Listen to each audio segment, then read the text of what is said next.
Now for our story. It was after dinner at the Lane farm, a dinner which had been quite festive this evening in honor of guests from Chicago. Dell Shipley, Aunt Mary's friend, and Lily Devon, an entertainer in Dell's nightclub, who was such a good friend of Peggy Douglas, Aunt Mary's niece. Now the two girls are in the kitchen having shooed Aunt Mary out into the living room to chat with Dell while they wash up the dishes. Where do you keep the dish towels, Peggy? In that drawer on the right, Lily. Okay. Aunt Mary certainly knows how to make fried chicken. If I lived out here, I'd have to worry about my calories. Well, on the other hand, you get a lot more exercise living on a farm. Maybe so, if you could stay awake. I've been sleepy ever since we got here. Oh, that's just a change of air. Same thing happens to me when I go somewhere for a vacation. Well, it could be that it's so quiet. In the city, the only time it's ever this quiet is about 4 o'clock in the morning. And then, you know, it's time to be sleepy. That's so. But you're such a night owl anyway. I guess I am. You get used to funny hours in show business. You like it, though, don't you? Well, I mean, you probably wouldn't be happy in any other sort of life. Oh, I don't know, Peggy. Sometimes I think I'd like to get out of it entirely. When you told me about being engaged, I got to thinking that... Why don't you get married, Lily? Maybe you'd be lots happier. Well, it isn't as simple as that, sugar. You don't just decide to get married and then, boom, you are. There's a little matter of being in love, you know. Oh, of course. Peggy. Yes? This afternoon when you told me you were going to get married, we didn't have much chance to talk about it. Well, there's not much to say, Lily. Except that Nicholas is a very nice man. Well, you know how I am, Peggy. I don't believe in beating around the bush. So I'll come right out with it. All right, go ahead. What about Bill, Peggy? What do you mean, what about him?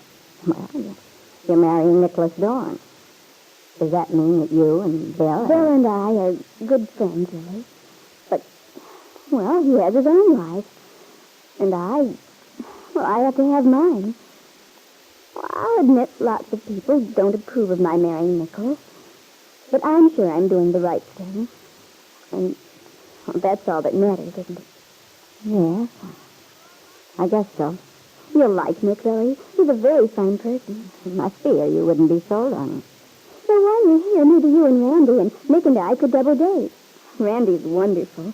Of course, I'm prejudiced, but don't you like him? Sure. You say that as if you're just being polite. Well, Peggy, the fact is, somehow I'm not so sure your cousin approves of me. Oh, you're crazy. Lily, you mustn't think that. Gee, I want you to have a good time while you're here. Oh, don't worry about me, sweetie. It's enough for me seeing you again. I only hope Dell gets a good rest. He's the one I'm worried about. She does seem a little tired, Lily. Sort of nervous. Yeah. Did you notice the way she kept looking around during dinner, as if she was expecting something? Yes. But didn't you guess what was eating her? Well, I suppose it was because Lefty didn't turn up for dinner. Oh, you're right. Oh, poor Dell. I feel sorry for her. So do I. She can't get Lefty out of her mind.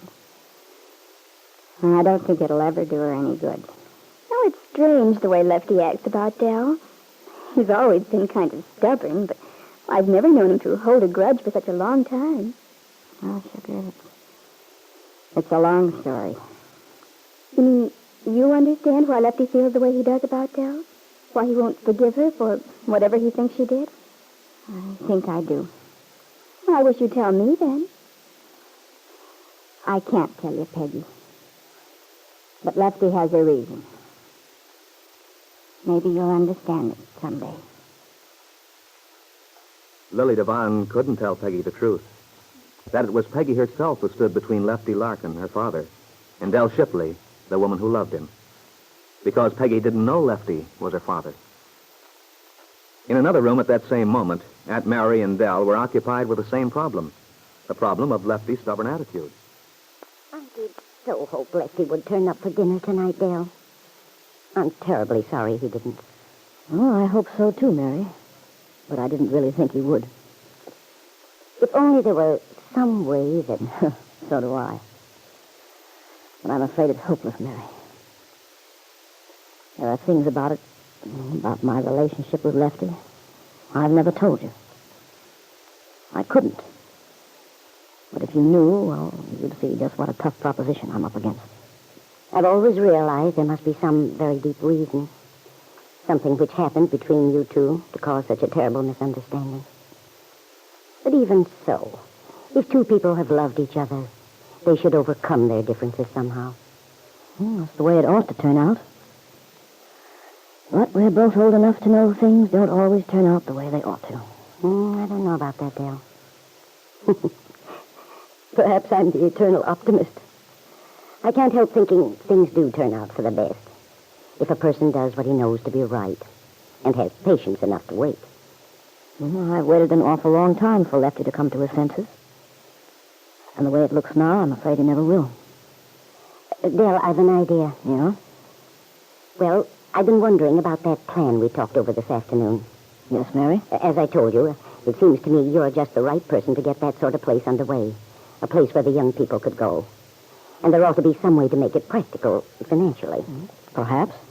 Well, maybe if you were around, it might change Lefty's whole attitude. I kind of doubt that, Mary. It would just make us both miserable. It might be worth a try. Don't tempt me, Mary. I'll admit there are a lot of possibilities in this scheme of yours, but... I don't know. If I could believe the way you do, that my being around all the time might gradually wear him down to the point of being willing to forgive and forget, well, that would be a different story. Perhaps if you talk to him, Dell. Talk to him. You know how much chance there is of that. Why, he hasn't shown his face around here since I arrived. He probably won't either until we leave.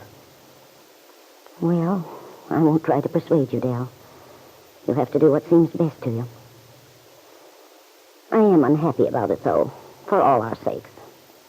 And especially for yours. Dell Shipley sighed heavily, lapsed into a long silence, which her old friend, Mary Lane, understood only too well. Dell was thinking... Oh, it is a temptation. As Mary says, maybe Lefty would change his mind. Be willing to forget the past. Eventually. Maybe he'd get used to seeing me around once the ice was broken. Oh, it wouldn't be fair to make a move like that without talking to him, giving him fair warning. And I can't go to him. He's made it so plain he just doesn't want to see me. Look at the way he didn't even come to dinner. Hasn't shown up all day. That ought to be answer enough, and yet... Oh, what's the use of thinking about it? I know I haven't the nerve to go to Lefty with a proposition like that, even if I did decide to work with Mary on this scheme of hers. If he doesn't want to see me, who am I to go busting in on him? No, I'd better forget the whole thing. Well, it just won't work. Lefty's life and mine are, well, they're completely separate. And that's the way they're going to be from now on. I might as well face it. But Dell Shipley was wrong. There was an inevitable connection between her life and that of Lefty Larkin, the man she loved. And that connection was Peggy Douglas, Lefty's daughter. Peggy, who has always stood between Dell and Lefty. And now Dell is to learn that only she can protect Peggy from making a terrible mistake, create an unhappiness for herself which would affect Lefty, too.